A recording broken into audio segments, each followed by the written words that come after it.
Good morning दोस्तों, एक बार फिर स्वागत है आपका सारांश एकेडमी के इस यूट्यूब चैनल में। दोस्तों, जैसा कि हमने आपसे कल बोला था कि हम लोग मध्य प्रदेश विशेष समग्र अध्ययन की सीरीज प्रारंभ करने वाले हैं और उसी क्रम में आज का हमारा पहला लेक्चर है मध्य प्रदेश का पुनर्गठन। क्योंकि मध्य प्रदेश के पुनर्गठन से लेकर हम मध्य प्रदेश के सारे टॉपिक्स को कवर करेंगे। पहले हम ये जानेंगे कि आखिरकार मध्य प्रदेश का गठन हुआ कैसे, वो कौन कौन सी बातें थी जो मध्य प्रदेश के पुनर्गठन के समय हमें याद रखनी चाहिए और कौन कौन से प्रश्न यहाँ से आएंगे, वो सब हम इस टॉपिक में कवर करने वाले हैं। हमें क्या करना है, हमें रोज लेक्चर्स देखना है, टाइमली देखना है और रिवाइज करना है। मैं आपको विश्वास दिलाता हूं कि आपकी एमपी जीके पर इतनी अच्छी पकड़ हो जाएगी कि आपसे मुश्किल से ही कोई क्वेश्चन गलत हो एग्जाम में। ठीक है, तो चलिए आज का शुरू करते हैं लेक्चर, जिसका नाम क्या है, मध्य प्रदेश का पुनर्गठन। फटाफट अपने दोस्तों के साथ शेयर कर दीजिए, चैनल पर नए हैं तो चैनल को सब्सक्राइब कर दीजिए। ठीक है, चलो शुरू करते हैं आज का टॉपिक मध्य प्रदेश का पुनर्गठन, एक दमदार और शानदार कोटेशन के साथ कि सक्सेस की सबसे खास बात यह है कि वो मेहनत करने वालों पर फिदा हो जाती है। मैं आपके साथ बराबर मेहनत करूंगा, बस आप भी वादा करिए कि आप भी मेरे साथ मेहनत करोगे तो निसंदेह हम सक्सेस जरूर प्राप्त करेंगे। ठीक है, तो सक्सेस की एक खास बात होती है मित्रों कि वो मेहनत करने वालों पर फिदा हो जाती है। ठीक है, तो इसी कोटेशन, इसी दमदार बात के साथ शुरू करते हैं आज का लेक्चर। तो चलिए, तो आज के टॉपिक के प्रमुख बिंदु क्या हैं, ऐसा कौन कौन से बिंदु हैं जिसके इर्द गिर्द हमारा ये लेक्चर चलेगा। ठीक है, तो आज का है कि स्वतंत्रता पूर्व मध्य प्रदेश की स्थिति क्या थी, मतलब 1947 से पहले मध्य प्रदेश का भौगोलिक मानचित्र कैसा था, इसके बारे में देखेंगे।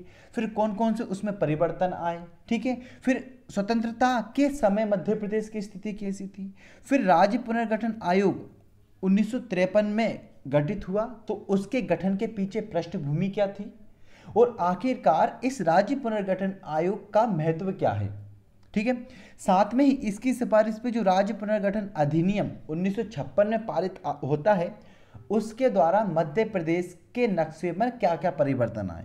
क्या वही मध्य प्रदेश है जो 1956 में हुआ करता था, या वही मध्य प्रदेश हम वर्तमान में देखते हैं जो 1947 में था, या इसमें कुछ व्यापक परिवर्तन आ गए। तो इन व्यापक परिवर्तनों की गाथा हम आज के लेक्चर में देखेंगे।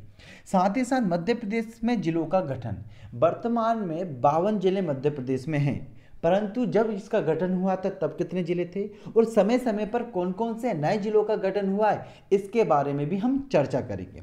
फिर 84वां संविधान संशोधन, मतलब छत्तीसगढ़ के अलग होने की कहानी और एक नए मध्य प्रदेश का रूप उभरा सन 2000 के बाद, और 2000 में आता है कौन सा, 84वां संविधान संशोधन। साथ में ही बीच में कुछ प्रैक्टिस क्वेश्चंस लगाएंगे और इसके बाद हम अगली सीरीज में इसके सारे क्वेश्चन को कवर भी करेंगे। तो चलिए, पेन और कॉपी अच्छे से बैठ जाइए लेकर, और अंत तक वीडियो लेक्चर जरूर देखिए, चाहे थोड़ी स्पीड में देखिए, क्योंकि अगर वीडियो लेक्चर आप छोड़ोगे, बीच में से आप छोड़ोगे, तो फिर आपकी पकड़ उतनी बेहतर नहीं रहेगी, आपको चीज़ें उतनी अच्छे से मेमोराइज नहीं होगी। ठीक है, तो शुरू करते हैं आज का हमारा टॉपिक मध्य प्रदेश का पुनर्गठन। तो सबसे पहले तो आप ये भारत का नक्शा देखिए। ठीक है, ये भारत के नक्शे की कहानी है 1956 से पहले या 1947 के समय, ये मध्य प्रदेश की कहानी है। मतलब मध्य प्रदेश का स्वरूप दोस्तों कुछ इस प्रकार था, जिसमें आपको मेनली 4 चीज़ दिख रही। आपको वैसे ये देखो, ये वाला एरिया जो है केवल इसको मध्य प्रदेश नाम लिखा। ठीक है, इसी वाला जो एरिया है इसके पास वाले से मध्य भारत बोला गया। ठीक है, इसके बाद ये बीच में भोपाल है, ये विंध्य प्रदेश है। मतलब 1956 से पूर्व या स्वतंत्रता के समय मध्य प्रदेश 4 भागों में बटा हुआ था। कितने भागों में बटा हुआ था, 4 भागों में बटा हुआ था ये मध्य प्रदेश। बेसिकली इसे बोलते थे सेंट्रल प्रोविंस एंड बरार। इसे क्या बोलते हैं, सेंट्रल प्रोविंस एंड बरार। ठीक है, ये मध्य भारत दूसरा, तो ये हो गया पहला, ये हो गया दूसरा। ठीक है, ये भोपाल, ये हो गया तीसरा हिस्सा, और ये हो गया चौथा। अगर अब मैं तुमसे पूछूं कि स्वतंत्रता के समय मध्य प्रदेश कितने भागों में विभाजित था, तो आपका आंसर क्या होगा, 4 भागों में विभाजित था। कितने भागों में था, 4 भागों में। सब पढ़ेंगे हम डिटेल में, मैं केवल आपको बता रहा हूं कि मध्य प्रदेश का नक्शा परिवर्तित कैसे हुआ। ठीक है। तो 4 भागों में विभाजित था। फिर देखो ये जो स्थिति आप देख पा रहे हो ये है 1956 की। ये कब है? 1956 की, जब राज्य पुनर्गठन अधिनियम पारित हो जाता है तब ये मध्य प्रदेश और छत्तीसगढ़ एक थे, तो मध्य प्रदेश का स्वरूप ऐसा हो जाता है दोस्तों। तो ये जो स्थिति वो 1956 के पूर्व की है और ये जो स्थिति वो 1956 के बाद की है। 2 बातें हुई क्लियर। तीसरी बात देखिए दोस्तों, ये है वर्तमान मध्य प्रदेश। ये है वर्तमान मध्य प्रदेश, मतलब ये स्थिति है वर्ष 2000 के बाद की। तो अब हमें ये बात समझ लेनी चाहिए, दिमाग में ये बात बिठा लेनी चाहिए कि हमें 3 स्थितियों में मध्य प्रदेश का अध्ययन करना है। पहली स्थिति क्या कि 1947 से लेके 1956 तक मध्य प्रदेश कैसा था, फिर 1956 से लेके 2000 तक और 2000 के बाद की स्थिति को हमको देखना है। ठीक है, तो ये आप देख पा रहे होंगे, ये जो मध्य प्रदेश है ये हमारा वर्तमान मध्य प्रदेश है, जिसमें कितने जिले हैं? जिसमें 52 जिले हैं। ठीक है, तो इस बारे में हमें चर्चा करनी है। मैं केवल आपको दिखाना चाह रहा था कि मध्य प्रदेश के स्वरूप में परिवर्तन कैसे हुआ। पहले मध्य प्रदेश कुछ इस प्रकार से था, ठीक है, फिर मध्य प्रदेश और छत्तीसगढ़ हुए 1956 के बाद, और फिर 2000 के बाद जो परिवर्तन आया जिसे हम इस मध्य प्रदेश के रूप में देखते हैं। तो इसी की गाथा, इसी की कहानी आज के लेक्चर में पढ़ना है। बस आप अच्छे से बीच बीच में पानी पीते रहिए, है ना, एंजॉय करते रहिए और बड़े खुले दिमाग से पढ़िए ताकि आपको सब याद हो जाए। हमें बस ये प्रण लेना है कि हमारी सबसे अच्छी कमांड होगी एमपी पे। एमपी हमारा सबसे बेहतर सब्जेक्ट होगा और कोई भी कंपटीशन एग्जाम में हम एमपी के प्रश्न गलत करके नहीं आएंगे। हम ये आज प्रण लेते हैं, हम ये वादा करते हैं, अपने आप से आप वादा करिए, आप मुझसे ये वादा करिए। ठीक है, तो चलिए शुरू कर रहे हैं आज का टॉपिक, है ना। तो उससे पहले मैं 1947 से पहले मैं कुछ बताना चाह रहा हूँ।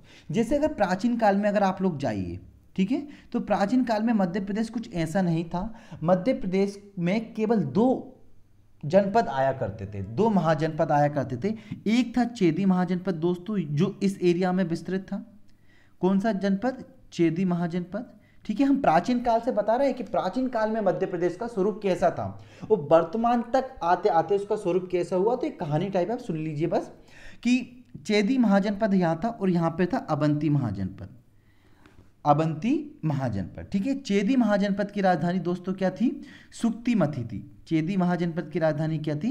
सुक्तिमती थी। वहीं पर अवंती महाजनपद की 2 राजधानियां थी। उत्तरी की क्या थी? उज्जैनी, और दक्षिणी अवंती की राजधानी क्या थी? महिष्मती थी। ठीक है, तो इस प्रकार को स्वरूप था हमारा मध्य प्रदेश का। कब?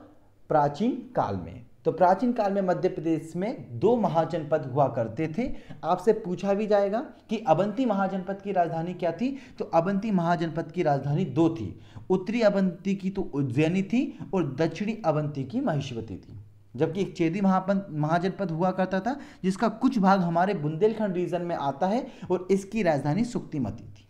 ठीक है, इसकी राजधानी क्या थी? सुक्तिमती थी। ठीक है, फिर धीरे धीरे बहुत से प्राचीन राजवंशों पे यहाँ पे शासन किया। जैसे कि मौर्य काल में तुमको पता है कि भैया जो अशोक था वो उज्जैनी का क्या था? उज्जैनी का राज्यपाल था, गवर्नर था।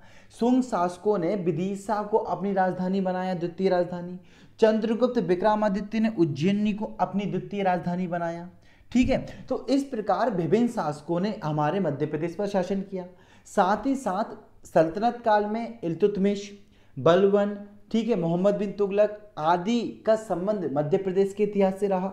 और मुगल साम्राज्य भी मध्य प्रदेश पर था, क्योंकि हमको पता है कि 1564 में रानी दुर्गावती को कौन हरा देता है? अकबर हरा देता है और गोंड राजवंश पे क्या कर लेता है? यहाँ पे अधिकार कर लेता है, अपने साम्राज्य को मिला लेता है।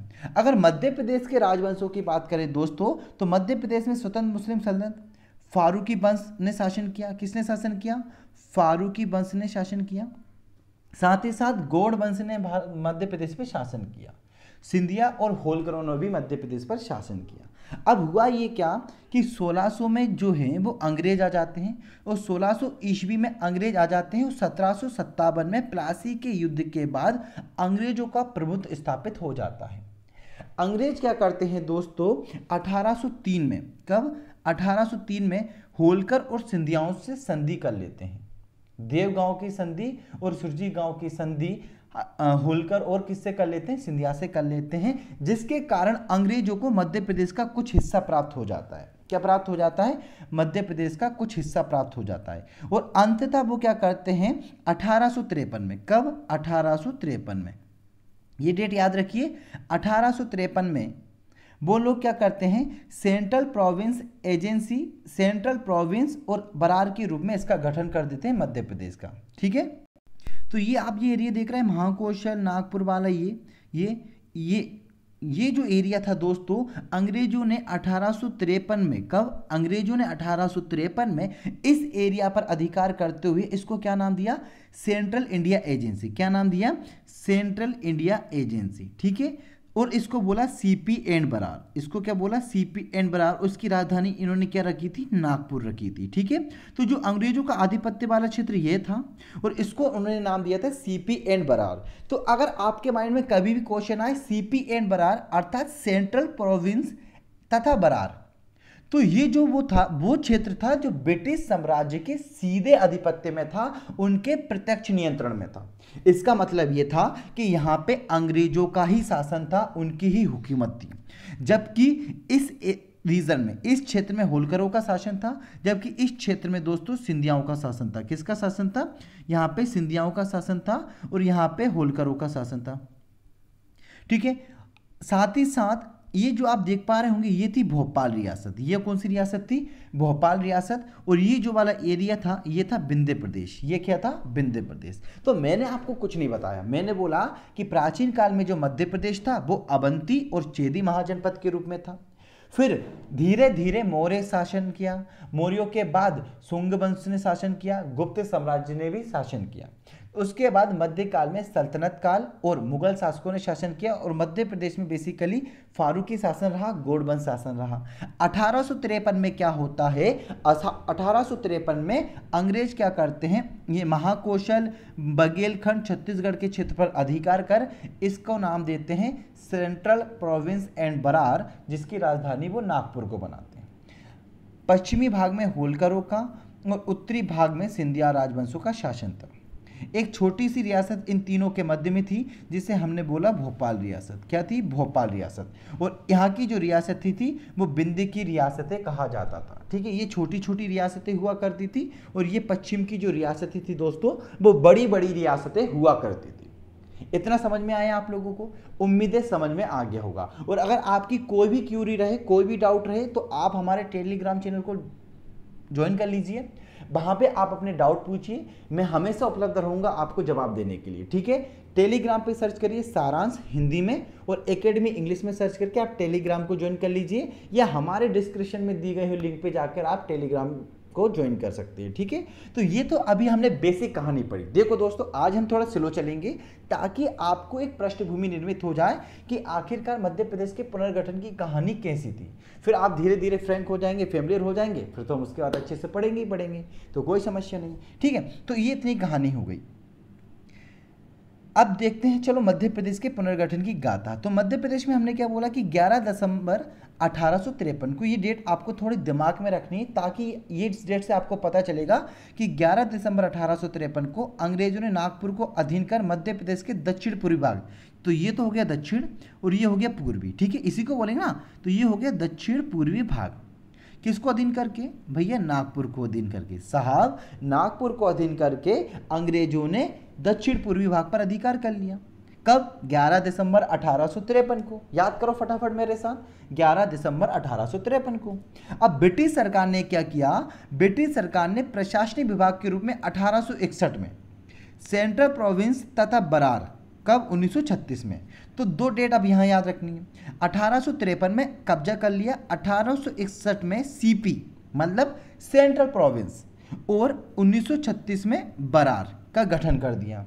तो 1861 में तो सेंट्रल प्रोविंस का और 1936 में किसका गठन कर दिया, बरार का। तो इसका नाम क्या हो जाएगा इनडायरेक्टली, सीपी एंड बरार। इसका नाम क्या हो जाएगा, सीपी एंड बरार, जिसकी राजधानी क्या हो गई, नागपुर। राजधानी क्या हो गई, नागपुर हो गई। ठीक है, अब स्वतंत्रता पूर्व का जो मध्य प्रदेश था, जो मैंने अभी आपको बताया था कि स्वतंत्रता पूर्व मध्य प्रदेश किस नाम से था, central India agency, central province and Berar में विभाजित था, जिसका प्रशासनिक केंद्र क्या था, नागपुर था। इसके अतिरिक्त भोपाल एक स्वतंत्र राज्य था। भोपाल कैसा राज्य था, स्वतंत्र राज्य था। क्योंकि अधिकांश रियासतों को भारत में मिला लिया गया था। स्वतंत्रता प्राप्ति के उपरांत ब्रिटिश प्रांत एवं देशी रियासतों को एकीकृत करने के लिए भारत में 4 श्रेणी को विभाजित किया गया। कितनी श्रेणियों को विभाजित किया? 4 श्रेणियों में विभाजित किया गया।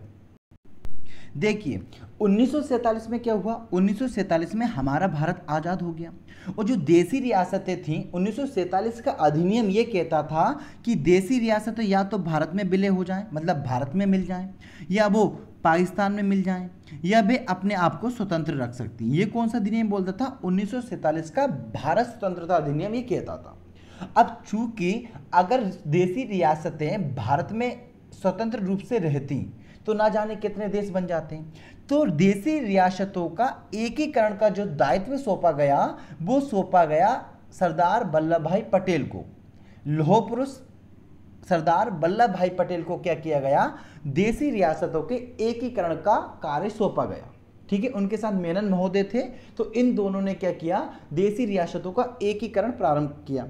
ठीक है, तो एकीकरण प्रारंभ किया 562 देशी रियासतों को। तो जब उन देशी रियासतों को एक किया गया तो उनको भारत में राज्यों की 4 श्रेणी बताई गई। कितनी बनाई गई? 4 श्रेणी।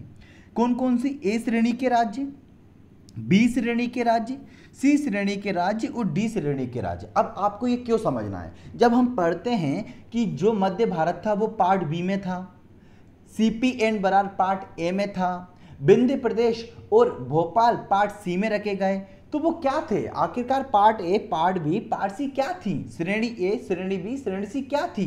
तो उसकी पृष्ठभूमि जान लेना आवश्यक है कि जब सरदार वल्लभ भाई पटेल ने देशी रियासतों का क्या किया? एकीकरण किया, तो 4 श्रेणी के राज्य बनाए गए। कितने श्रेणी के राज्य बनाए गए? 4 श्रेणी के राज्य बनाए गए। और वो 4 श्रेणी के राज्य कौन कौन से थे? ए श्रेणी के राज्य, जिसमें ब्रिटिश भारत के प्रांतों के साथ साथ 216 देशी रियासतों को सम्मिलित करके इसका गठन किया गया था।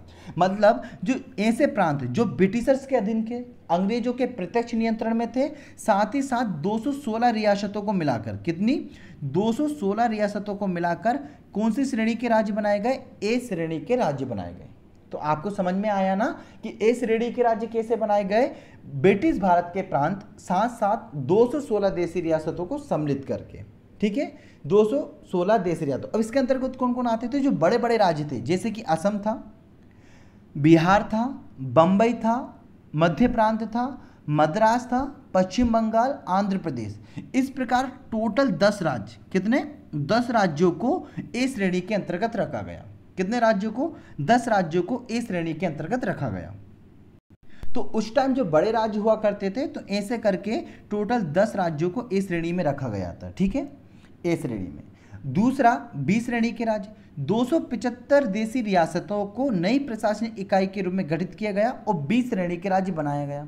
अब बी श्रेणी के राज्य में कौन कौन शामिल थे? जैसे कि हैदराबाद, जम्मू कश्मीर, मध्य भारत। अब देखना, ये याद रखना, मध्य भारत।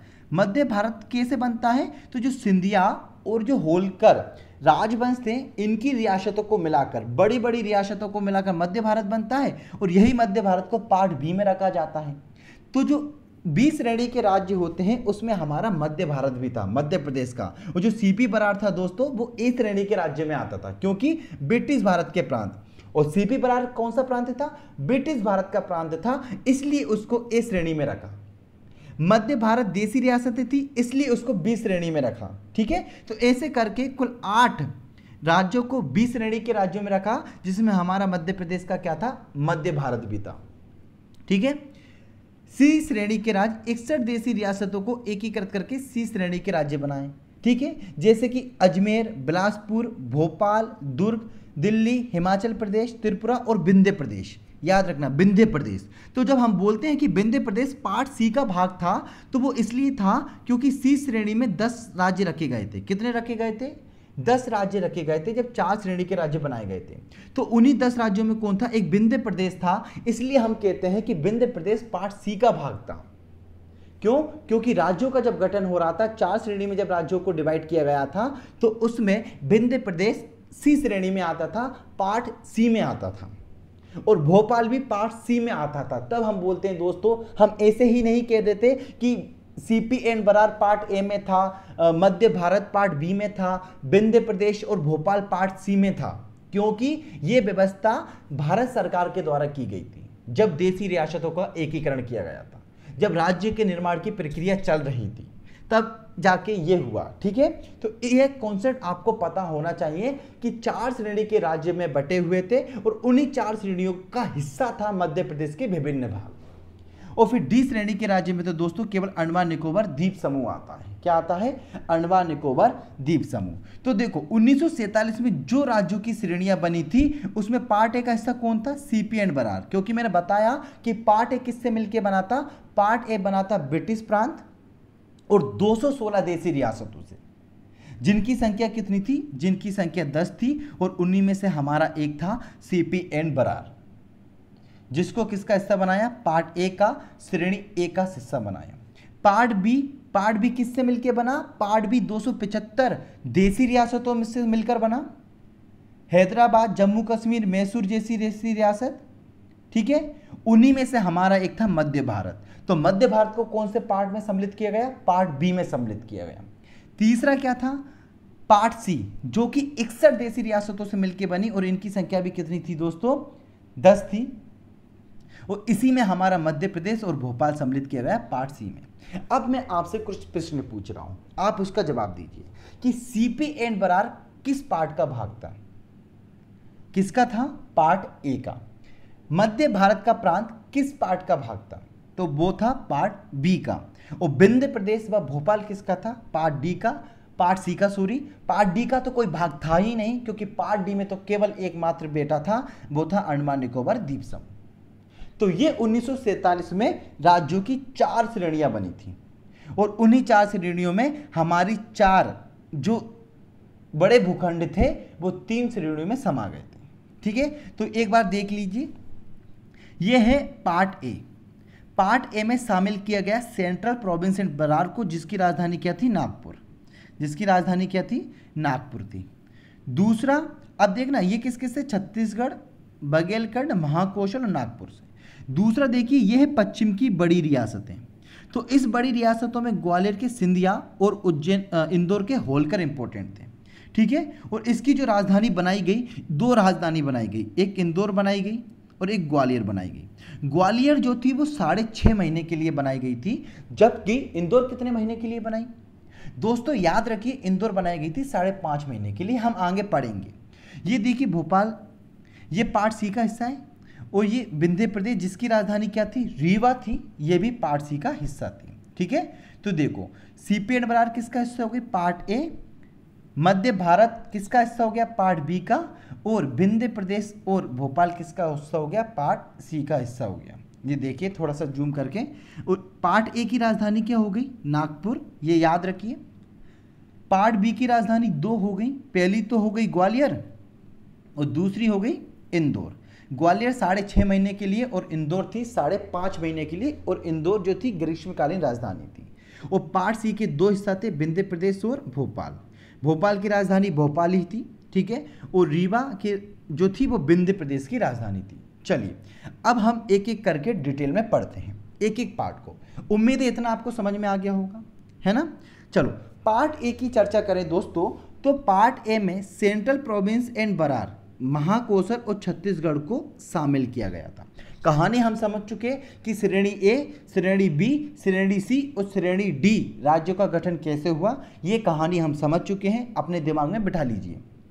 तो पार्ट ए में कौन कौन शामिल था? अब आपसे सीधा प्रश्न मैं पूछ रहा हूं कि पार्ट ए में कौन कौन शामिल था। तो पार्ट ए में शामिल था सेंट्रल प्रोविंस एंड बरार, ये देखिए सेंट्रल प्रोविंस एंड बरार, ये महाकौशल बारा क्षेत्र, ठीक है, और ये छत्तीसगढ़। तो ये सब पार्ट ए में शामिल थे। इसकी राजधानी क्या होती थी? नागपुर में। अब सीधा प्रश्न मैंने आपसे पूछा कि सेंट्रल प्रोविंस एंड बरार या पार्ट ए की राजधानी क्या थी? तो क्या थी? नागपुर थी। जो अंग्रेजों के अधीन थे उनकी राजधानी नागपुर थी, क्योंकि अंग्रेज भी नाग से कम नहीं थे। जितना भारत को उन्होंने डसा ना, शायद ही किसी ने डसा होगा। ठीक है, तो इसे याद कर लीजिए कि ब्रिटिश साम्राज्य के अधीन पार्ट ए था, मतलब सेंट्रल प्रोविंस एंड बरार था, तो उसकी राजधानी तो नागपुर होगी, क्योंकि अंग्रेज तो कौन थे? नाग थे। ठीक है, तो अब देखिए जब इसका गठन हुआ तो इसके जो मुख्यमंत्री थे दोस्तों, किसे बनाया गया? रविशंकर शुक्ल को बनाया गया। और राज्यपाल किसे बनाया गया? राघवेंद्र राव को। राज्यपाल किसे बनाया गया? राघवेंद्र राव को बनाया गया। और मुख्यमंत्री किसे बनाया गया? रविशंकर शुक्ल को बनाया गया। ठीक है, याद रखिए रविशंकर शुक्ल को क्या बनाया गया? मुख्यमंत्री, और राज्यपाल ई राघवेंद्र राव को। ये याद रखिए, ये जो पूरा हिस्सा देख रहे हैं आप, ये पार्ट ए था जिसकी राजधानी नागपुर थी, जो central province and Berar, Mahakoshal और छत्तीसगढ़ से मिलकर बना था। इसके प्रथम मुख्यमंत्री ये आप देख पा रहे होंगे रविशंकर शुक्ल, और राज्यपाल किसे बनाया गया? ई राघवेंद्र राव को बनाया गया। ठीक है, ये याद रखिए। ये मैप मैं आपको इसलिए बता रहा हूं ताकि आप अपने दिमाग में बैठा लें, और ऐसे ही मैप आपको अपने नोट्स में भी बनाना है ताकि आपको हमेशा मेमोराइज रहे कि भैया ये सेंट्रल प्रोविंस बरार था, इसमें छत्तीसगढ़ शामिल था, बघेलखंड शामिल था, महाकौशल शामिल था, साथ ही साथ इसका नाम सीपी एंड बरार था। और सीपी एंड बरार कब बना? ये भी मैंने कहानी सुनाई कि 1853 में नागपुर पर अधिकार कर लेते हैं, 1861 में सेंट्रल प्रोविंस की गठन कर दिया जाता है, और जबकि 1936 में किसका गठन करते हैं ये लोग? बरार का करते हैं। तो इसका नाम होता है सेंट्रल प्रोविंस एंड बरार। ऐसे ही इसका नामकरण नहीं हुआ, इसके पीछे भी एक कहानी है जो मैंने आपको बता दी। ठीक है, अब हम चलते हैं पार्ट बी की ओर। ठीक है, तो पार्ट ए हमने पढ़ लिया सेंट्रल प्रोविंस एंड बरार जिसकी राजधानी नागपुर थी। पार्ट बी मध्य भारत प्रांत। अब हमने बताया कि भैया पार्ट बी हमारा जो मध्य भारत प्रांत था वो तो 4 श्रेणियों में से श्रेणी बी का हिस्सा था। जो 10 रियासतें थीं बड़ी बड़ी, उनको बना के 10 राज्य बनाए थे, उनमें हमारा मध्य भारत का प्रांत था जिसमें पश्चिम की बड़ी बड़ी रियासतें, कहाँ की? मध्य प्रदेश के पश्चिम की बड़ी बड़ी जो रियासतें थीं उसको मिलाया गया था। ये मध्य प्रदेश की पश्चिम की बड़ी बड़ी रियासतें, ठीक है, जिसमें से सिंधिया और होलकर प्रमुख थे। इसका गठन कब हुआ? इसका गठन हुआ 28 मई 1948 को। कब हुआ? 28 मई 1948 को इसका गठन हुआ। ठीक है, अब इसकी 2 राजधानी थी दोस्तों, ये आपको याद रखना है। आपसे पूछा जाएगा कि मध्य भारत की राजधानी क्या थी, तो आपको आंसर करना है ग्वालियर और इंदौर दोनों। जो ग्वालियर थी वो शीतकालीन राजधानी थी। कैसी राजधानी थी ग्वालियर? शीतकालीन राजधानी थी। जबकि ग्रीष्मकालीन राजधानी क्या थी? इंदौर थी। क्यों? क्योंकि ग्वालियर में सिंधिया राजवंश का शासन था, इंदौर में किसका था? होलकरों का शासन था। अब अगर ग्वालियर को अकेले को राजधानी बनाते तो होलकर नाराज हो जाते, यदि इंदौर को अकेली राजधानी बनाते तो भाई साहब सिंधिया लोग नाराज हो जाते, और दोनों ही बड़ी शक्ति थी। तो इन्होंने कहा चलिए ठीक है यार, दोनों लड़ो मत, हम एक काम करते हैं कि शीतकालीन राजधानी तो ग्वालियर को बना देते हैं और जो ग्रीष्मकालीन राजधानी इंदौर को बना देते हैं। ठीक है, परंतु सिंधिया थोड़े पावरफुल ज़्यादा थे, सिंधिया लोग पावरफुल थे, तो जो ग्वालियर थी वो 6.5 महीने के लिए बनाई गई। कितने महीने के लिए? 6.5 महीने के लिए। और जो इंदौर थी वो मित्रों कितने महीने के लिए बनाई गई? 5.5 महीने के लिए। काफ़ी दिलचस्प कहानी है। तो याद रखना, ग्वालियर बनाई गई 6.5 महीने के लिए और इंदौर बनाई गई 5.5 महीने के लिए। उम्मीद है आपको कुछ नया सीखने को तो मिल रहा होगा, और यदि सीखने को मिल रहा है तो जरूर सब्सक्राइब कर दो यार, और शेयर कर दो अपने दोस्तों के साथ, तभी तो हम और अच्छी अच्छी वीडियोस आपके लिए लाएंगे। ठीक है ना, तो चलिए सब्सक्राइब कर दीजिए फटाफट। ठीक है, तो हमने क्या पढ़ा? हमने पढ़ा पार्ट बी का भाग था मध्य भारत प्रांत, जो पश्चिम की रियासतों से मिलकर बना था। 28 मई 1948 को इसका गठन हुआ। इसकी 2 राजधानी थी, शीतकालीन राजधानी ग्वालियर थी, ग्रीष्मकालीन राजधानी इंदौर थी। शीतकालीन राजधानी ग्वालियर 6.5 महीने के लिए थी और ग्रीष्मकालीन राजधानी इंदौर 5.5 महीने के लिए थी।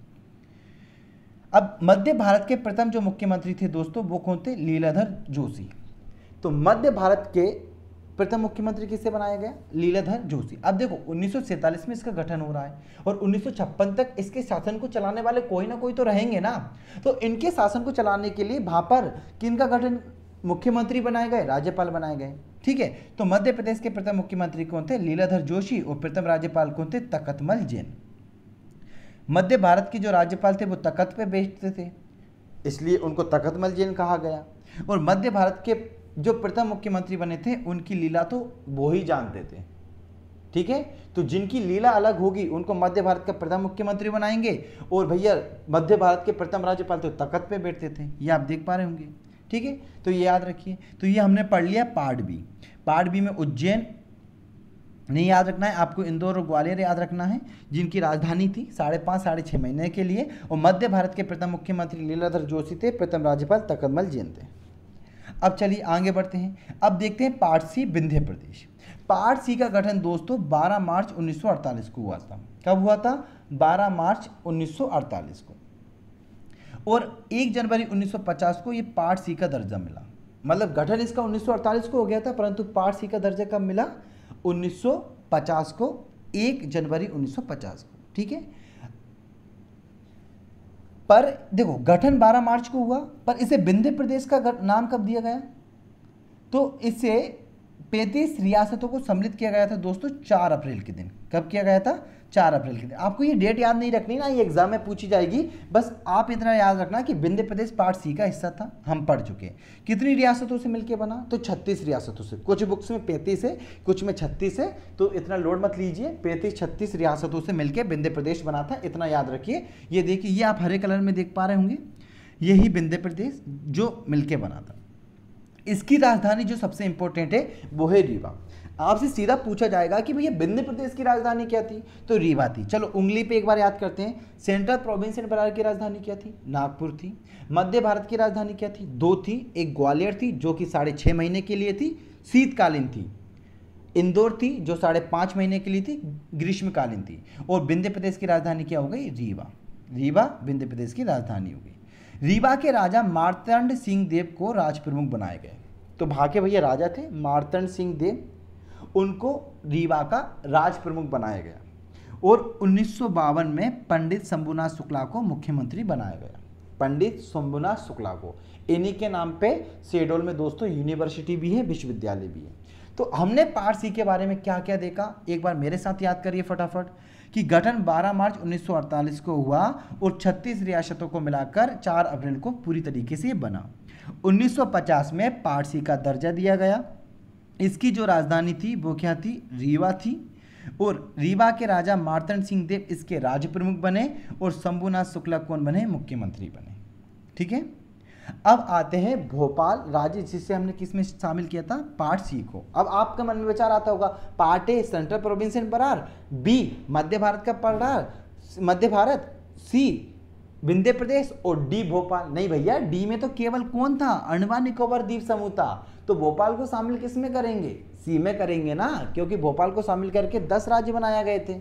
ठीक है, अब भोपाल के बारे में कहानी कुछ अलग सी है भैया। भोपाल के जो नवाब थे कौन थे? भोपाल के नवाब हमीदुल्ला, वो भारत में शामिल होने ही नहीं चाहते थे। वो ये कह रहे थे, जिद लिए बैठे थे कि नहीं नहीं नहीं साहब, हम तो क्या करेंगे, स्वतंत्र रहेंगे। कैसे रहेंगे? हम स्वतंत्र रहेंगे, ये उनकी जिद थी। अब सरदार वल्लभ भाई पटेल जी की खोपड़ी खिसक गई। उन्होंने कहा, अरे ऐसे कैसे स्वतंत्र रहोगे? तो उन्होंने लॉर्ड माउंटबेटन से बात करी। तो उन्होंने भैया बहुत प्रेशर क्रिएट करा, किस पे? मोहम्मद हमीदुल्ला पे। तो आखिरकार क्या हुआ? 1 जून 1949 को, ये डेट याद रखिए, इंपॉर्टेंट है आपके लिए। कब? 1 जून 1949 को भोपाल का भारत में विलय हो जाता है। देखो 4 रियासतों ने बड़े प्राण खाए भैया। कौन कौन ने? सबसे पहले तो जम्मू कश्मीर ने, दूसरा जूनागढ़ ने, तीसरा हैदराबाद ने और चौथा भोपाल ने। इन चारों को विलय करने में बड़ी कठिनाई आ रही थी, बहुत ज़्यादा समस्याएं आ रही थी। तो उन्हीं में से था हमारा एक भोपाल। ठीक है, जिसका गठन कब हुआ? 1 जून 1949 को। ठीक है, अब इतना याद रखना कि स्वतंत्रता के पश्चात 1949 तक भोपाल स्वतंत्र राज्य के शासक के रूप में कौन थे? नवाब हमीदुल्ला थे। अब मैं आपसे पूछूं कि जब मध्य प्रदेश में भोपाल का विलय हो रहा था, तब भोपाल के नवाब कौन थे? जवाब बता दीजिए कमेंट बॉक्स में फटाफट। ठीक है, गठन 1 जून 1949 को हुआ, मतलब विलय कब हुआ? 1 जून 1949 को। ठीक है, और शंकर दयाल शर्मा को भोपाल का राज्य का मुख्यमंत्री कब बना दिया गया? 1952 में। ये आप देख पा रहे होंगे, यह है शंकर दयाल शर्मा, और ये आप देख पा रहे होंगे नवाब हमीदुल्ला। ठीक है, तो ये कहानी तो अभी तक हमने पढ़ी 4 राज्यों के बारे में, सेंट्रल प्रोविंस एंड बरार के बारे में, मध्य भारत के बारे में, विंध्य प्रदेश के बारे में और भोपाल राज्य के बारे में। ठीक है, अब मैं फटाफट एक बार रिवाइज करा देता हूं, है ना। कि साहब हमने पढ़ा कि 1853 में नागपुर पे अधिकार कौन कर लेता है? नागपुर पे अधिकार अंग्रेज कर लेते हैं। ये क्या करते हैं? 1861 में 2 प्रशासनिक विभाग, सेंट्रल प्रोविंस, और 1936 में किसका गठन कर देते हैं? बरार का गठन कर देते हैं। इस प्रकार ये बन जाता है अंग्रेज वाला राज्य, CP and Berar, central province and Berar, जिसे कौन से राज्य में रखा गया साहब? पार्ट ए में रखा गया। किस में रखा गया? पार्ट ए में रखा गया, जिसकी राजधानी क्या बनाई गई? जिसकी राजधानी नागपुर बनाई गई। दूसरा हमने पढ़ा मध्य भारत, जिसे 4 श्रेणियों में से कौन सी श्रेणी में रखा था? बी श्रेणी में, मतलब पार्ट बी में रखा।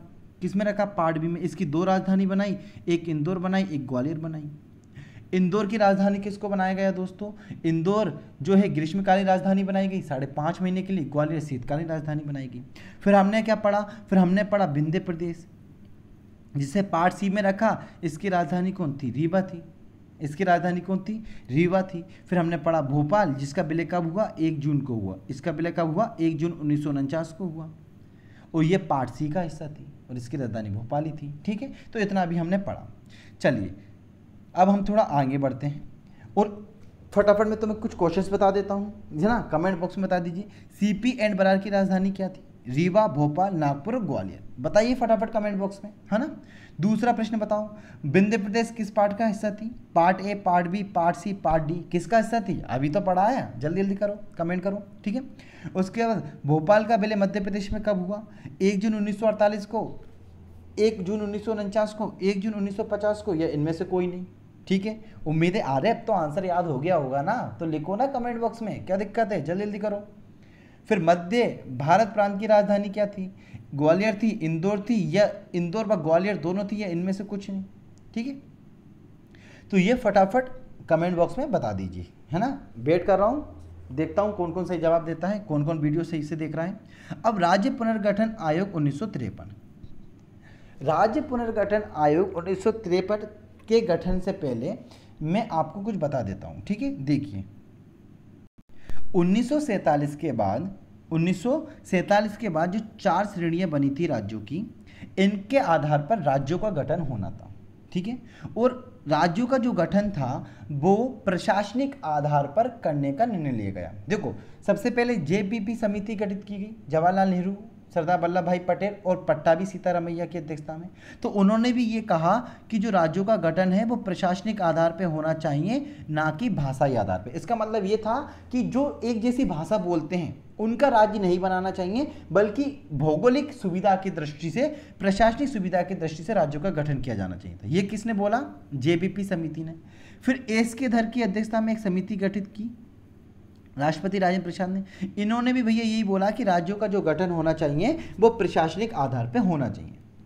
फिर क्या हुआ? भाषाई आधार पर राज्यों के गठन की मांग तीव्र होने लगी, और आंध्र प्रदेश के कौन? आंध्र प्रदेश के पोट्टी श्री रामुलु। कौन?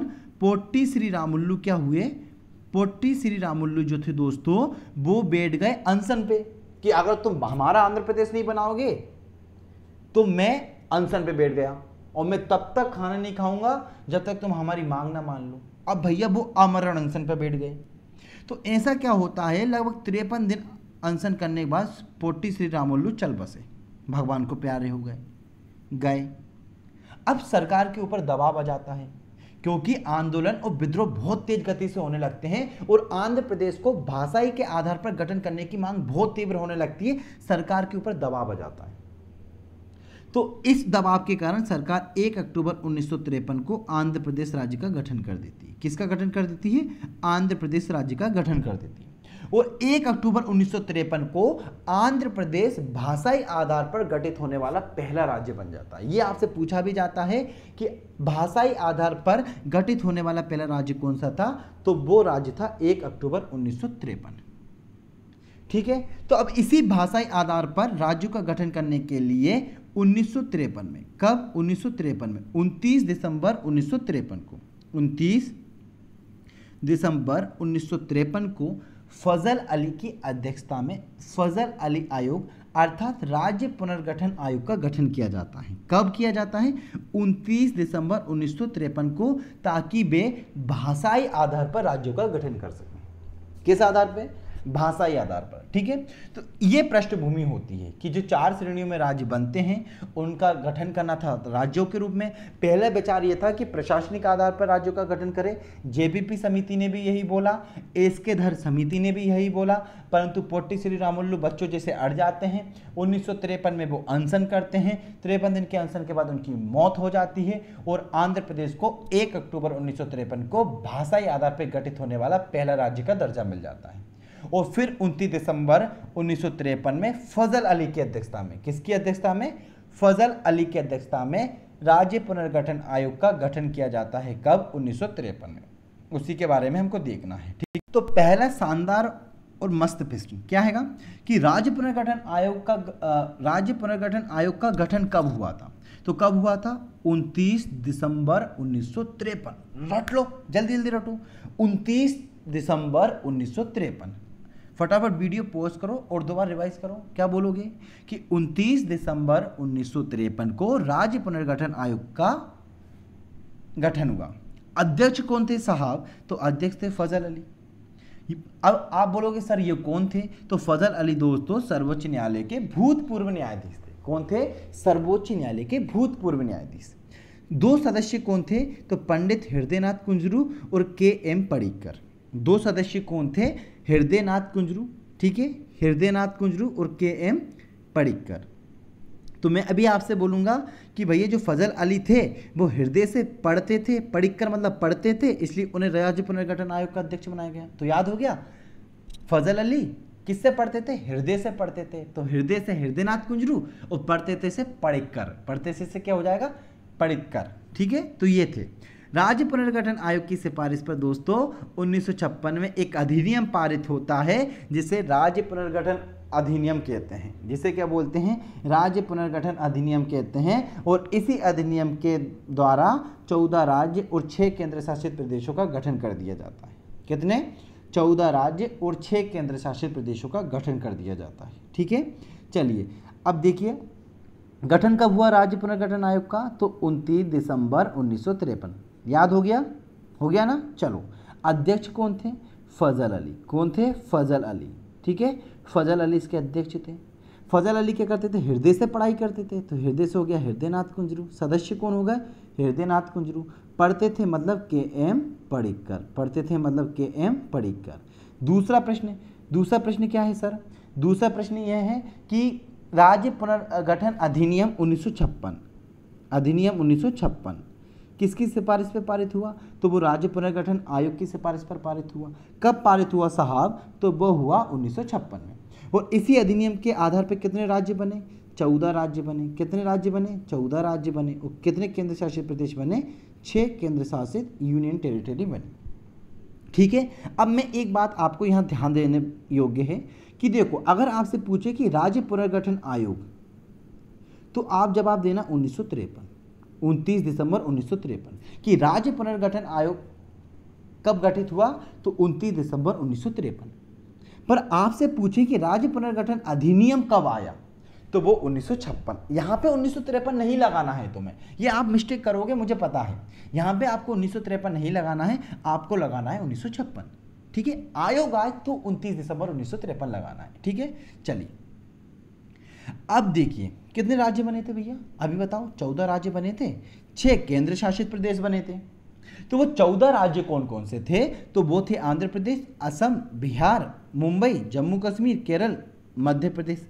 अंडरलाइन कर लो साहब कि मतलब जो 14 राज्य बने थे उनमें हमारा प्यारा मध्य प्रदेश भी था, ठीक है। हमारा प्यारा दुलारा मध्य प्रदेश किसमें था? जो 14 राज्य बने थे। मद्रास, मैसूर, उड़ीसा, पंजाब, राजस्थान, उत्तर प्रदेश और पश्चिम बंगाल। तो मेरा तो भैया बस इतना मकसद था कि जो 14 राज्य बने थे साहब उसमें हमारा मध्य प्रदेश भी था। उसमें कौन था? हमारा मध्य प्रदेश भी था, ठीक है।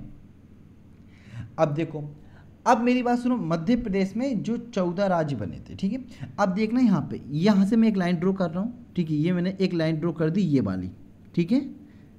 ये जो एरिया है ये महाराष्ट्र का एरिया है। किसका एरिया है? महाराष्ट्र का। और इस एरिया में आते थे कितने जिले? 8 जिले। कितने जिले आते थे? 8 जिले। अब 2 मिनट फटाफट रिवाइंड करो वीडियो को। और मैंने बोला था कि भाषाई आधार पर राज्यों का पुनर्गठन करने के लिए फजल अली की अध्यक्षता में 29 दिसंबर 1953 को आयोग का गठन किया गया। किस आधार पे? सही सुना मैंने? भाषाई आधार पे। किस आधार पे? भाषाई आधार पे। अब बताओ साहब एक बात मुझे, अब ये तो जो महाराष्ट्र के 8 जिले थे ये तो मराठी बोलते हैं। ये क्या बोलते हैं? मराठी बोलते हैं। तो ये क्या मध्य प्रदेश में रहना चाहिए? नहीं रहना चाहिए ना। तो फिर क्या हुआ कि जो भैया सेंट्रल प्रोविंस एंड बरार के 8 जिले थे साहब, वो किसको दे दिए? वो हमने दे दिए महाराष्ट्र को। किसको दे दिए?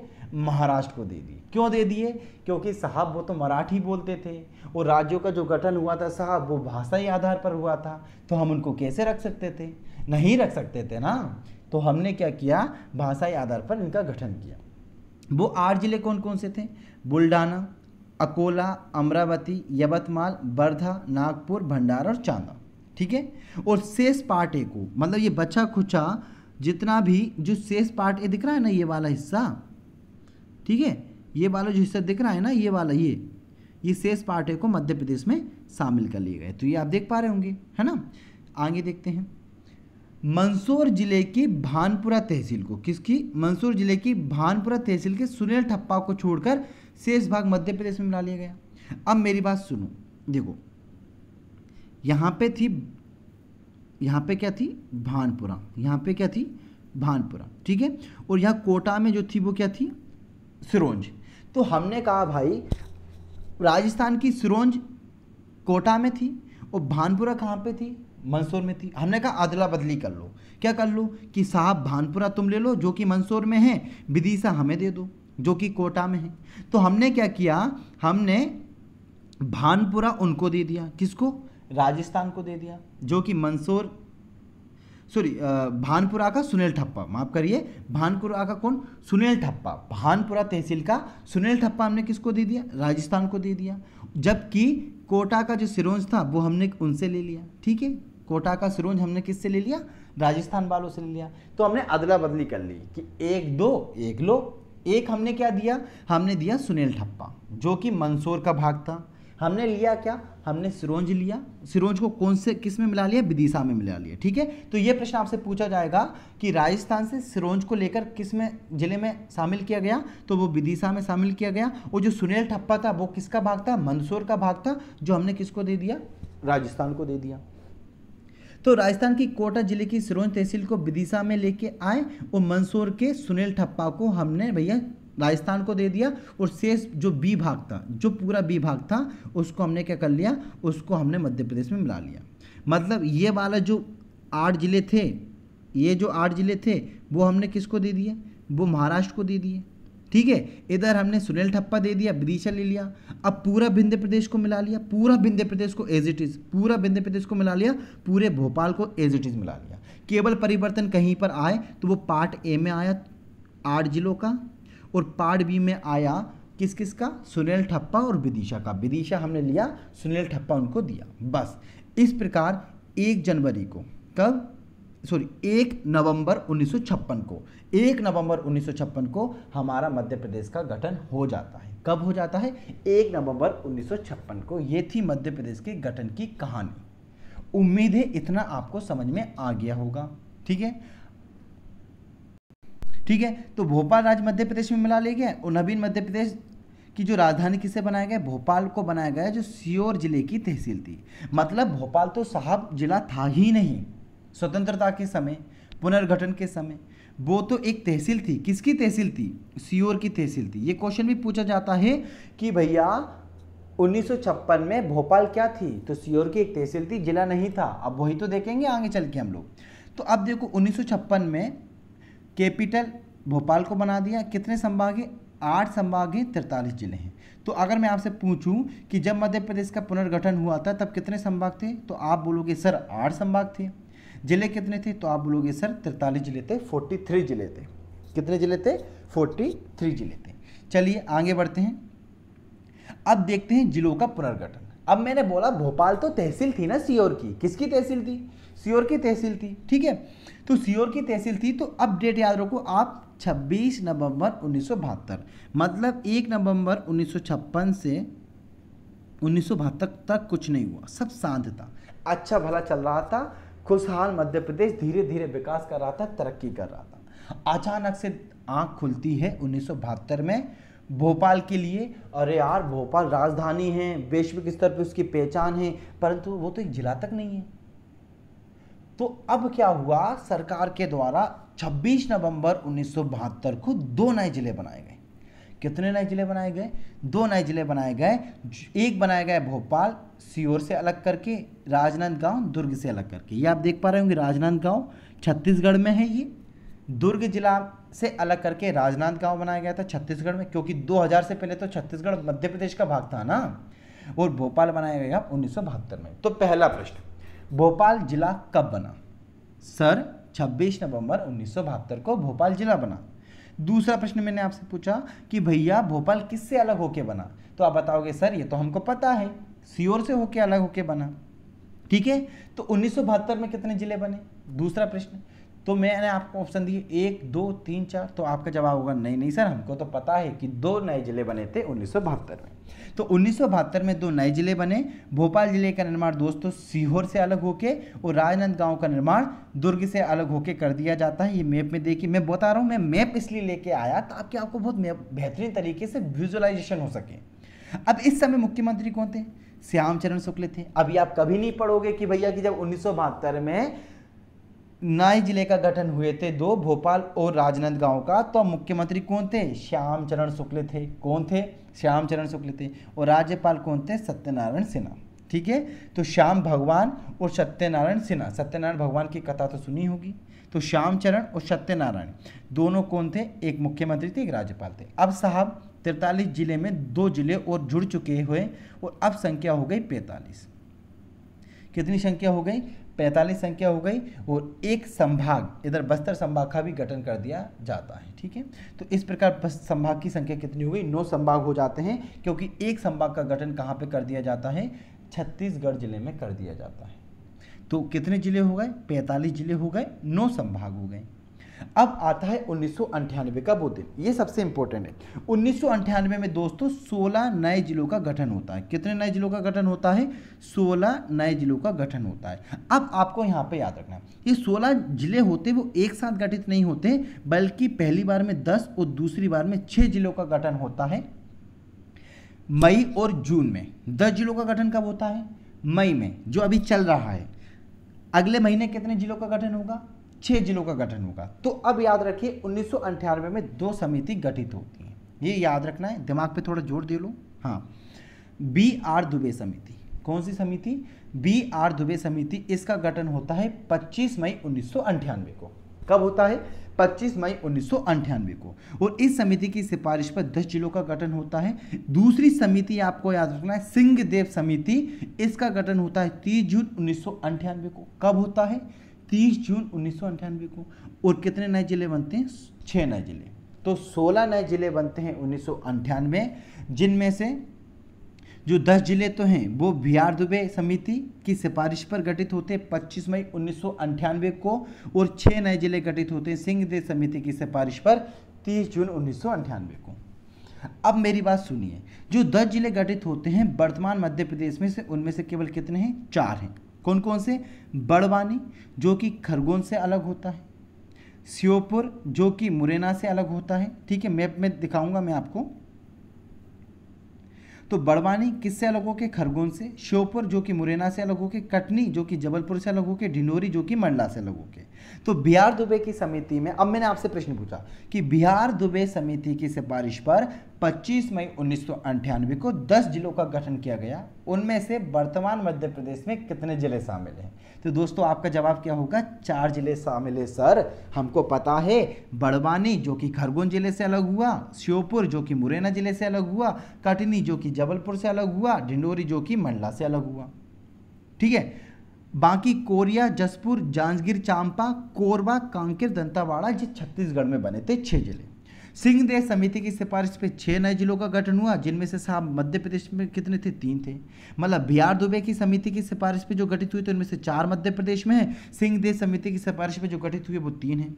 उमरिया दोस्तों शहडोल जिले से अलग होकर, हरदा होशंगाबाद जिले से अलग होकर, नीमच मंदसौर जिले से अलग होकर बनता है। उमरिया किससे? शहडोल से। हरदा होशंगाबाद से और नीमच मंदसौर से। 3 महासमुंद, धमतरी और कवर्धा कहाँ पे बन जाते हैं? छत्तीसगढ़ में बन जाते हैं। कहाँ बनते हैं? छत्तीसगढ़ में। ये देखिए, ये है मैप। ठीक है, ये क्या है? मैप है। अब देखिए, ये बना बड़वानी BR दुबे की समिति में, ये खरगोन से अलग होके बना। फिर भैया श्योपुर बना, जो किससे अलग होके बना? मुरैना से अलग होके बना। फिर ये देखिए कटनी, ये बना किससे अलग होके? जबलपुर से अलग होके। ठीक है, और ये देखिए ढिंडोरी जो अलग होके मंडला से अलग होके बना। अब मेरी बात सुनिए, तो BR दुबे की समिति पे ये हो गया पहला, ये हो गया दूसरा, ये हो गया तीसरा, ये हो गया चौथा। तो ये कितने थे? 4 जिले मध्य प्रदेश में थे। बड़वानी खरगोन से, श्योपुर मुरैना से, जबलपुर से अलग होके कौन? कटनी, और ढिंडोरी मंडला से अलग होके। ठीक है, ये देखिए। फिर उमरिया बना जो किससे अलग होके बना? शहडोल से। सिंहदेव समिति की सिफारिश पे 1, हरदा बना होशंगाबाद से अलग होके 2, और ये नीमच बना मंदसौर से अलग होके 3। ठीक है, तो ये बन गए 3 सिंहदेव समिति की सिफारिश पे, और जबकि 4 कौन से पे बन गए थे? बिहार दुबे की सिफारिश पे मध्य प्रदेश के। ठीक है, वैसे तो बिहार दुबे की समिति पर कितने गठित हुए थे? 10 हुए थे, और सिंहदेव समिति पे 6 हुए थे। तो इस प्रकार 16 नए जिलों का गठन हुआ था। तो मध्य प्रदेश में जो संख्या होती है 45 + 16 कितनी हो जाती है? 45 + 16 हो जाती है दोस्तों 61। तो मतलब अब हमारे पास होगा 61 जिले और 9 संभाग। 12, ठीक है, 12 संभाग हो जाते हैं। ठीक है, कितने संभाग हो जाते हैं? 12 संभाग हो जाते हैं। ठीक है, ये जिलों के पुनर्गठन में सबसे IMP, इसे ध्यान रखिए। बिहार दुबे 25 मई 1998 10 जिलों का गठन, बड़वानी, श्योपुर, कटनी, ढिंडोरी मध्य प्रदेश में। सिंहदेव 30 जून 1998 6 नए जिलों का गठन। ठीक है, जिनमें से उमरिया, हरदा, नीमच है। तो 16 नए जिले बन गए। पहले कितने थे साहब? 45 थे, 16 फिर बन गए, कितने जिले होगा? 61 होगा। 3 नए संभाग का गठन हो जाता है, तो 12 संभाग हो जाते हैं 1998 में। ठीक है, अब मध्य प्रदेश का विभाजन होता है 2000 में। कब होता है? 2000 में मध्य प्रदेश का विभाजन होता है। और मध्य प्रदेश को विभाजन करने के लिए दोस्तों एक विधेयक लाते हैं, छत्तीसगढ़ संशोधन विधेयक 2000। ठीक है, कौन सा लाते हैं? छत्तीसगढ़ संशोधन विधेयक 2000, जिसे बोलते हैं 84वां संविधान संशोधन। कौन सा? 84वां संविधान संशोधन। ये 84वां संविधान संशोधन दोस्तों 31 जुलाई 2000 को लोकसभा में पारित हो जाता है, 9 अगस्त 2000 को राज्यसभा में पारित हो जाता है, और 24 अगस्त 2020 को राष्ट्रपति की स्वीकृति मिल जाती है। तो ये देखो, आपको नई बात सीखने को मिली होगी कि भैया जो मध्य प्रदेश का गठन हुआ था 1 नवंबर 2000 को, उससे पहले छत्तीसगढ़ संशोधन विधेयक 2000 लेके आए थे, जिसको हमने नाम दिया था 84वां संविधान संशोधन। ये संशोधन दोस्तों 31 जुलाई 2000 को तो लोकसभा से, और 9 अगस्त 2000 को राज्यसभा से पारित हो जाता है, और 24 अगस्त 2000 को राष्ट्रपति की स्वीकृति मिल जाती है, और फिर मध्य प्रदेश का विभाजन हो जाता है, और मध्य प्रदेश से छत्तीसगढ़ अलग हो जाता है, और मध्य प्रदेश का पुनर्गठन हो जाता है 1 नवंबर 2000 को। कब? 1 नवंबर 2000 को। तो याद रखना, छत्तीसगढ़ संशोधन विधेयक 2000 84वां संविधान संशोधन विधेयक आया था, जो कि लोकसभा राज्यसभा में क्रमशः 31 जुलाई 2000 को, 9 अगस्त 2000 को पास हो जाता है, 24 अगस्त 2000 को राष्ट्रपति की स्वीकृति मिल जाती है, और 1 नवंबर 2000 को फाइनली पुनर्गठन हो जाता है। अब साहब क्या क्या परिवर्तन आए भैया इस पुनर्गठन से, ये और देख लीजिए। ये IMP फैक्ट है कि इससे क्या हुआ? 16 जिले और 3 संभाग, ये देख रहे होंगे आप, कितने जिले? 16 जिले और 3 संभाग कहाँ पर चले गए? छत्तीसगढ़ भाई साहब के यहाँ पे चले गए। तो अब बताइए, 61 जिले थे, 16 चले गए, कितने बचे? 45 बचे मध्य प्रदेश में। जो 1998 में 16 जिले बने थे बेचारे, तो भैया 16 तो कहाँ चले गए? छत्तीसगढ़ में चले गए। और कितने संभाग चले गए साहब? 12 में से 9 संभाग चले गए, 3 चले गए सॉरी, तो कितने बचे? 9 बचे। अर्थात दोस्तों मध्य प्रदेश में कितने संभाग बचे? 9 संभाग बचे और 45 जिले बचे। अब मैं आपसे प्रश्न पूछ रहा हूं कि जब मध्य प्रदेश का पुनर्गठन हुआ था तब मध्य प्रदेश में कितने संभाग बचे? आंसर कर दो कमेंट में, ताकि आपको हमेशा याद हो जाए। 45 जिले, 9 संभाग। अब पूर्व से पश्चिम में जो लंबाई कितनी थी? पूर्व से जो पश्चिम में लंबाई थी, ठीक है, वो कितनी थी? 996। कितनी थी? 996, जो घट के कितनी हो गई? 870। पूर्व ईस्ट टू वेस्ट जो लंबाई थी कितनी? 996, वो 870 हो गई। और जबकि नॉर्थ टू साउथ मतलब उत्तर से दक्षिण जो 1127 थी दोस्तों, वो कितनी हो गई? ये वाली जो लंबाई है वो घट के कितनी हो गई? 605 हो गई, जो पहले 1127 हुआ था। तो हम वो चीज़ देख रहे हैं कि आखिरकार परिवर्तन क्या क्या आए। देखो वीडियो लंबा हो रहा है, मैं मान रहा हूँ, पहली वीडियो है, पर मैं विश्वास दिला रहा हूँ कि आपके दिमाग में छप जाएगा, तो इसलिए थोड़ा धैर्य रखिए। तो 16 जिले, 3 संभाग चले गए, कितने बचे? 45 जिले, 9 संभाग। 996 किलोमीटर अविभाजित मध्य प्रदेश की सीमा थी पूर्व से पश्चिम, जो घट के 815 हो गई। उत्तर से दक्षिण 1127 थी दोस्तों, जो 605 किलोमीटर हो गई। अभी आपसे पूछा जाता है कि अविभाजित मध्य प्रदेश का क्षेत्रफल कितना था? तो अविभाजित मध्य प्रदेश का क्षेत्रफल 4,43,446 वर्ग किलोमीटर था। कितना था? 443, 446। बहुत ईजी है, 443, 446, 443, 446, 443, 446। ठीक है, 443 446 वर्ग किलोमीटर, जो घट के कितना हो गया दोस्तों 3,08,252, जबकि कुछ किताबों में 3,08,245, क्योंकि वो किरार घाटी विवाद देगा। ठीक है, तो ये घट के कितना हो गया 4,43,446 से 3,08,252। साथ ही साथ दोस्तों पहले जो लोकसभा की जो सीटें थी वो कितनी थी 40 थी, वो पहले कितनी थी 40 थी, जो घट के कितनी हो गई 29 है। वर्तमान में मध्य प्रदेश में लोकसभा की सीटें कितनी हैं 29 है। पहले लोकसभा की सीटें कितनी होती थी 11, जो घट के वर्तमान में कितनी है 16 होती थी, जो वर्तमान में कितनी हो गई 11 हो गई। ठीक है, पहले जो विधानसभा की सीट कितनी थी 320 थी, जो घट के कितनी हो गई 230 हो गई। कितनी हो गई 230 हो गई, 320 हुआ करती थी। ठीक है, 320 हुआ करती थी, जो कितनी हो गई 230। तो देखो क्या क्या परिवर्तन आए साहब, 16 जिले चले गए, 3 संभाग चले गए, मध्य प्रदेश में बचे 45 जिले और 9 संभाग। कितने 9 संभाग। 1125 जो लंबाई हुआ करती थी पूर्व से पश्चिम की दोस्तों, वो घट के 870 रह गई। कितनी रह गई 870 किलोमीटर।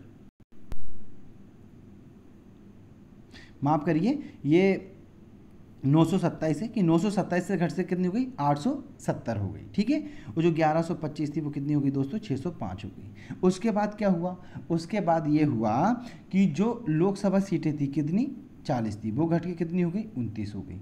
16 जो राज्यसभा सीटें थी वो कितनी हो गई 11 हो गई, और 320 जो विधानसभा सीटें थी दोस्तों वो कितनी हो गई 230 हो गई। ठीक है, अब क्या आप जानते हैं कि मध्य प्रदेश के पुनर्गठन के समय जो मुख्यमंत्री कौन थे, शिवराज सिंह, दिग्विजय सिंह थे। कौन थे दिग्विजय सिंह, जो राधौगढ़ जिनका गृह तहसील है, ठीक है, जहाँ से मैं बिलोंग करता हूँ। ठीक है, तो मध्य प्रदेश के पुनर्गठन के समय मध्य प्रदेश के मुख्यमंत्री दिग्विजय सिंह थे। अब आते हैं हम 2003 में, 15 अगस्त 2003 में। 15 अगस्त 2003 को एक बोध समिति का गठन होता है। किसका गठन होता है, बोध समिति का गठन होता है। ये होता है तीसरा पुनर्गठन। क्यों, क्योंकि पहला हुआ था 1972 में, 2 नए जिले बने, राजनांदगांव और भोपाल। भोपाल जिला बन गया भैया 1972 में। फिर 1998 में दूसरा पुनर्गठन हुआ, जिसमें से BR दुबे की समिति पर 10 और सिंहदेव समिति की सिफारिश पे 6 जिले बने। ये मई में बने थे, ये जून में बने, टोटल 16 जिले बने थे। अब 2003 में बनता है तीसरा पुनर्गठन, जिसमें बनते हैं 3 जिले। कितने 3 जिले। इसको ऐसे याद कर लीजिए बुआ। कैसे याद कर लीजिए, इंग्लिश में बुआ। बुआ से हो गया बुरहानपुर, भू से, ए से हो गया अनूपपुर, और ए से हो गया अशोकनगर। ठीक है, बुआ का याद कर लीजिए, भू से हो गया बुरहानपुर, ए से हो गया अनूपपुर, और ए से हो गया अशोकनगर। ये 3 नए जिले बनते हैं 2003 में दोस्तों। बुरहानपुर किससे अलग होकर बनता है, खंडवा से अलग होकर बनता है। बुरहानपुर किससे अलग होकर बनता है, खंडवा से अलग होकर बनता है। अनूपपुर किससे अलग होकर बनेगा, अनूपपुर बनेगा शहडोल से, और अशोकनगर बनेगा गुना से। अशोकनगर किससे बनेगा, गुना से अलग होकर बनता है। ठीक है, तो ये देखिए ये अशोकनगर है, ये गुना से अलग होकर बन गया। ठीक है, ये अनूपपुर देखिए, ये अनूपपुर, ये शहडोल, क्योंकि पहले उमरिया बना था, अब अनूपपुर बन गया। और बुरहानपुर से बन जाता है कौन, बुरहानपुर से बन जाता है खंडवा। ठीक है, ये बुरहानपुर से, तो 1 2 और ये 3 बन जाते हैं बोध समिति की सिफारिश पे 15 अगस्त 2003 को। बुरहानपुर, अनूपपुर और अशोकनगर। ठीक है, बुरहानपुर, अनूपपुर, अशोकनगर, मतलब बुआ आ जाती है 2003 में। कौन आ जाती है, बुआ। बुरहानपुर, अशोकनगर, अनूपपुर। ठीक है, तो अब देखो हमने क्या क्या पढ़ा। हमने 1972 में 2 जिलों का गठन कर दिया। ठीक है, भोपाल का कर दिया, राजनांदगांव का कर दिया, 43 और 2 45 हो गए। ठीक है, फिर 1998 में हमने BR दुबे और सिंहदेव समिति की सिफारिश पे 10 और 6 कर दिए, तो 45 + 16 61 हो गए। फिर 84 पर संविधान संशोधन के द्वारा छत्तीसगढ़ को अधिक कर दिया 2000 में। 16 जिले चले गए, 3 संभाग चले गए, बचे 45 जिले और कितने संभाग, 9 संभाग। अब 45 में से 2003 में अशोकनगर, बुरहानपुर और किसका, अनूपपुर का गठन कर देते 3 जिले का, तो 45 + 3 कितने हो जाते हैं, 48 हो जाते हैं। अब हमारे पास हो गए 48 जिले 9 संभाग। ठीक है, कितने 48 जिले 9 संभाग।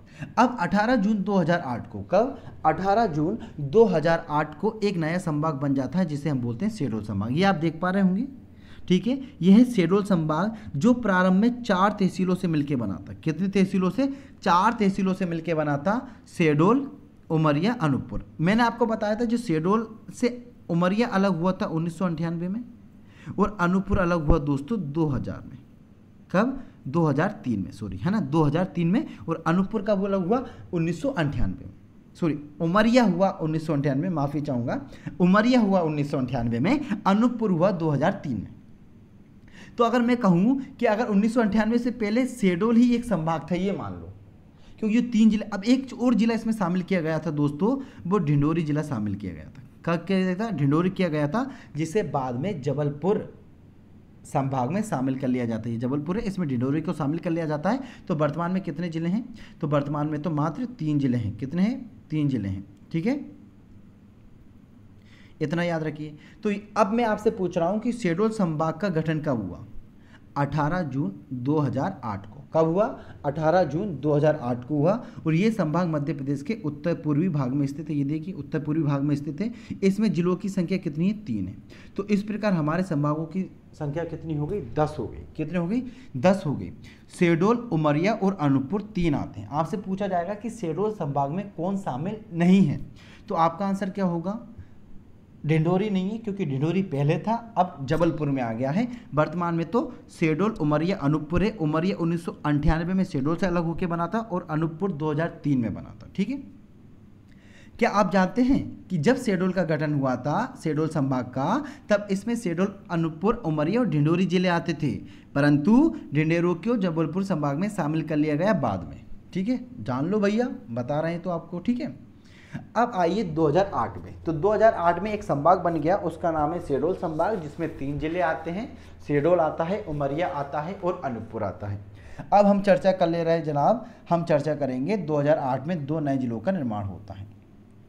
2 डेट जो आपको याद रखनी, एक 17 मई याद रखनी है, एक 24 मई याद रखनी। यही मई का महीना चल रहा है, 17 मई और 24 मई। 17 मई को दोस्तों झाबुआ से अलीराजपुर का गठन हो जाता है, जबकि 24 मई को सीधी जिले से सिंगरौली का गठन हो जाता है। ठीक है, तो अब इतना याद रखनी है कि भैया जो 49वां जिला होगा, 49वां जिला अलीराजपुर होगा। सिंगरौली जो होगा वो 50वां जिला होगा। क्यों? क्योंकि 45 थे पुनर्गठन के समय, 2003 में बन गए, तो 48 हो गए। तो अब आपसे पूछा जाएगा, देखो 2008 में 2 जिले बने ना। अगर मैं आपसे पूछ लेता अभी कि भैया 49वां जिला कौन था, तो आप सिंगरौली और अलीराजपुर में कंफ्यूज हो जाते हैं कि अलीराजपुर पहले बना कि सिंगरौली पहले बना। तो याद रखिए अलीराजपुर पहले बना, इसलिए वो 49वां का कैसे याद रखोगे? अलीराजपुर का ए रहता है, सिंगरौली का एस रहता है। ए पहले आता है तो इसका गठन पहले होगा, एस बाद में आता है तो इसका गठन बाद में होगा। ए का गठन कब होगा? तो ए का जो गठन होगा वो होगा 17 मई 2008 को। एस का गठन मतलब सिंगरौली का गठन कब होगा? तो वो होगा 24 मई 2008 को। ठीक है, 24 मई 2008 को सिंगरौली का गठन होगा सीधी से, जबकि अलीराजपुर का गठन होगा झाबुआ से। तो अब मैं आपसे पूछ रहा हूं कि 49वां जिला कौन था? कमेंट बॉक्स में बताओ फटाफट। और 50वां जिला कौन था ये भी बताओ। तो अब कितने जिले हो गए? अब हो गए 50 जिले। कितने जिले हो गए? अब हो गए 50 जिले। 2013 में अब आगर मालवा का गठन होगा। कब होगा? आगर मालवा का गठन होगा 2013 में। किससे अलग होके? शाजापुर से अलग होके। अब ये थोड़े इंपॉर्टेंट बन जाते हैं, यहाँ से पूछना स्टार्ट कि आपसे पूछा जाएगा कि 17 मई 2008 को अलीराजपुर का गठन किस जिले से अलग होके हुआ? आपका जवाब हुआ झाबुआ से। 24 मई 2008 को सिंगरौली का गठन किस जिले से होके हुआ? तो सीधी से। जिलों की संख्या कितनी हो गई? 50। अब 2013 में किसका गठन होगा? आगर मालवा गांव का होगा। आगर मालवा का गठन होगा, किससे अलग होगा? शाजापुर से अलग होगा। और अब कितने हो गए भैया? 51 जिले हो गए। तो 51वां जिला कौन हो गया? आगर मालवा। ठीक है, अब मध्य प्रदेश का 52वां जिला निवाड़ी, ये आपको याद रखना है। कौन सा? मध्य प्रदेश का 52वां जिला निवाड़ी। इसका गठन कब हुआ? 1 अक्टूबर 2018 को। किससे अलग होके? टीकमगढ़ से अलग हो गई। ये आपसे पूछेंगे भी कि भैया जो टीकमगढ़ था, टीकमगढ़ जो कि सागर संभाग में था, उससे अलग होके 1 अक्टूबर 2013 को मध्य प्रदेश का 52वां जिला निवाड़ी बना। तहसीलें कौन कौन सी हैं? तो निवाड़ी, ओरछा, पृथ्वीपुर। अभी तो 3 है। चौथी तरिक्षर जो कला है वो प्रस्तावित है। ठीक है, तरिक्षर कला क्या है? प्रस्तावित है। तो मैंने आपसे पूछा कि निवाड़ी में कितनी तहसीलें हैं? तो 3 तहसीलें हैं। तरिक्षर कला प्रस्तावित है। संभाग सागर संभाग, और इस संभाग में जिलों की संख्या कितनी हो गई? 6, क्योंकि पहले 5 जिले थे, अब एक और बढ़ गया, तो कितने जिले हो गए? सागर संभाग में 6 जिले हो गए। याद रखना, करेक्शन कर लेना, नहीं तो अभी आप पढ़ते रहो 5 ही, है ना। प्रथम कलेक्टर कौन थे? अक्षय कुमार सिंह थे। निवाड़ी जिले के गठन के बाद जनसंख्या व क्षेत्रफल की दृष्टि से सबसे छोटा जिला बन गया है। अब जब 2021 की जनगणना के डाटा आएंगे ना, तो आपको पढ़ने को मिलेगा कि मध्य प्रदेश में जनसंख्या व क्षेत्रफल की दृष्टि से सबसे छोटा जिला कौन सा है? निवाड़ी सबसे छोटा जिला है मध्य प्रदेश में जनसंख्या और क्षेत्रफल की दृष्टि से। अब निवाड़ी जिले के गठन के बाद उत्तर प्रदेश से लगे जिलों की संख्या 13 हो गई है। पहले 12 जिले लगते थे दोस्तों। मैं आपको बता दूं जो सीधी है वो उत्तर प्रदेश की सीमा से नहीं लगता। चाहे आप भारत सरकार की 2011 की जनगणना का मैप देख लीजिए, चाहे आप सीधी जिले की ऑफिशियल साइट पर चले जाइए, वहां पर सीधा आपको पता चलेगा कि सीधी की सीमा उत्तर प्रदेश से नहीं लगती है, चाहे बुक्स कुछ भी बोलें। ठीक है, तो पहले 12 जिलों की सीमा लगती थी, अब निवाड़ी की भी लगने लगी। तो टोटल जिले कितने हो गए? 13 हो गए बच्चों। हो गए कि नहीं हो गए? तो इतना आप याद रखिए। तो 52वां जिला कौन बन गया? निवाड़ी बन गया। कौन बन गया? निवाड़ी 52वां जिला बन गया। ये देखिए निवाड़ी, ठीक है, ये है निवाड़ी, ये ओरछा, ये पृथ्वीपुर, ये इसकी 3 तहसीलें हो गई। यहाँ पर ये आप देख पा रहे होंगे, ये जो है ये पूरी बॉर्डर लगी हुई है उत्तर प्रदेश से। किससे लगी हुई है? पूरी बॉर्डर उत्तर प्रदेश से लगी हुई है। ठीक है, ये किससे अलग हुआ है? टीकमगढ़ से अलग हुआ है। और कब हुआ है दोस्तों? 1 अक्टूबर 2018 को। कितने जिले हो गए? 52 जिले हो गए। कितने जिले हो गए? 52 जिले मध्य प्रदेश में हो गए, और अभी 52 ही हैं। हालांकि नागदा 53वें जिले के रूप में प्रस्तावित है, परंतु जब तक बन नहीं जाता तब तक हम पढ़ेंगे नहीं। ठीक है, क्योंकि सरकारें आती हैं, जिला बनाने का वादा करती हैं और सरकारें चली जाती हैं। ठीक है, तो इतना याद रखना, 52वां जिला। अब मुझे बताओ कि 2003 में कब? 2003 में 3 जिले बने। कौन बने? बुआ मतलब बुरहानपुर, ए से अनूपपुर, ए से अशोकनगर। 2008 में एक संभाग बना, शहडोल संभाग बना। ठीक है, 2 नए जिले बने। कौन कौन से? 17 मई को बना, 17 मई को बना अलीराजपुर। किससे अलग होके बना? झाबुआ से अलग होके बना। ठीक है, 24 मई को बना सिंगरौली। किससे अलग होके बना? सीधी से। तो ये हो गया 49वां, ये हो गया 50वां साहब। अब 2013 में कब? 2013 में भैया आगर मालवा बन गया। कौन बन गया? आगर मालवा बन गया। किससे अलग होके बना साहब? शाजापुर से अलग होके बना। फिर आप पूछोगे सर आप बताओ कि भैया जो निवाड़ी 52वां जिला कब बना? तो वो 1 अक्टूबर 2018 को बना। कब बना? और अपने जिलों की संख्या कितनी हो गई? 52। तो ये थी दोस्तों चेदी और अवंती महाजनपद से लेके 52वें जिले निवाड़ी की कहानी, वर्तमान मध्य प्रदेश की कहानी। उम्मीद है आपको पसंद आई होगी। और आज का लेक्चर थोड़ा लंबा हो गया है, कल से हम अब वो क्या, अगर मैं इसको 2 पार्ट्स में बनाता तो वो क्या लिंक टूट जाती, इसलिए ये मैंने केवल 1 पार्ट में बनाई ताकि आपकी लिंक बनी रहे। ठीक है, चलो अब कुछ प्रश्नों का जवाब दे दीजिए, है ना। मध्य प्रदेश राज्य का गठन कब किया गया था? तो अब तो जवाब दे दोगे ना, इसका गठन कब किया गया था? 1 नवंबर 1956 को। वर्ष 1947 में सेंट्रल इंडिया को कितने भागों में बांटा गया था? बता दो। 4 भागों में बांटा गया था। राज्य पुनर्गठन आयोग की स्थापना कब की गई थी? तो राज्य पुनर्गठन आयोग की स्थापना कब की गई थी? 29 दिसंबर 1953 को फजल अली की अध्यक्षता में, जिसमें हृदयनाथ कुंजरू और के एम पडिक्कर अन्य सदस्य थे। राज्य पुनर्गठन आयोग के अध्यक्ष कौन थे दोस्तों? तो बता दो, सैयद फजल अली। निम्न से कौन राज्य पुनर्गठन आयोग का सदस्य नहीं था? तो भैया कौन नहीं था? विष्णु दत्ता नहीं थे, क्योंकि ये तो अध्यक्ष थे। हृदयनाथ कुंजरू, के एम पडिक्कर तो थे ही थे। ठीक है, वर्ष 2000 में विभाजन से पहले मध्य प्रदेश में कितने संभाग थे? 8, 9, 10। ये तो आप कमेंट बॉक्स में बताओ। ठीक है, कितने संभाग थे वर्ष 2008 में मध्य प्रदेश में? ठीक है, कितने थे? बता दो फटाफट। चलिए खत्म करते हैं आज की ये वीडियो। उम्मीद है पसंद आई होगी। हाँ, अगली वीडियो जब आएगी तो पक्का हम क्या करेंगे, रिवाइज करेंगे, फिर आगे बढ़ेंगे। ठीक है, इंपॉर्टेंट। चलिए बहुत बहुत धन्यवाद। जय हिंद, जय भारत।